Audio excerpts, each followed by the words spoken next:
YouTube స్టూడియోలో green colour tick mark, green colour up symbol, down symbol, grey symbol, average view percentage, ఈ symbols గురించి explain చేయండి అనేసి అడుగుతున్నారు.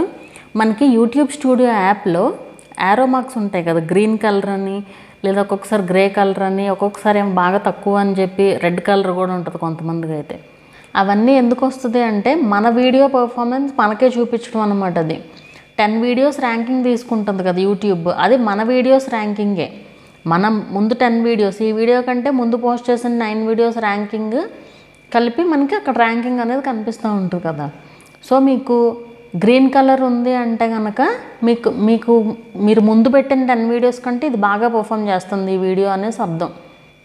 అదే గ్రే కలర్ ఉందనుకోండి మీడియంగా వస్తున్నట్టు అనమాట. అంటే మీ ముందు వీడియోస్ కంటే ఇది తక్కువగా పర్ఫామ్ చేస్తుంది. ఇంకా బాగా తక్కువ ఉంది, అసలు రెడ్ కలర్ ఉంది అంటే కనుక, రెడ్ రాదులేండి చాలామందికి రాదు, మరీ అసలు బాగా తక్కువ వ్యూస్ వస్తే అప్పుడు వస్తుంది. సో అది ఎప్పుడు వస్తుంది అంటే అసలు ముందు వీడియోస్కి దీనికి సంబంధమే లేదు, వ్యూస్ అంత తక్కువ వ్యూస్ వచ్చినాయి అనుకోండి అప్పుడు వస్తుంది అనమాట.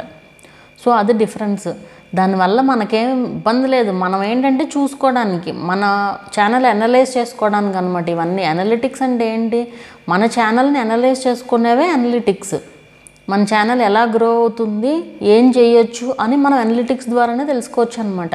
సో అందుకు మన వీడియోస్ ర్యాంకింగే మనకు చూపిస్తుంది. దాన్ని బట్టి మీరు అర్థం చేసుకోవచ్చు మీ ఆడియన్స్ ఏమి ఇష్టపడుతున్నారు మీ వీడియోస్లో అనేది. సో ఇప్పుడు మీకు అర్థమైందని అనుకుంటున్నాను.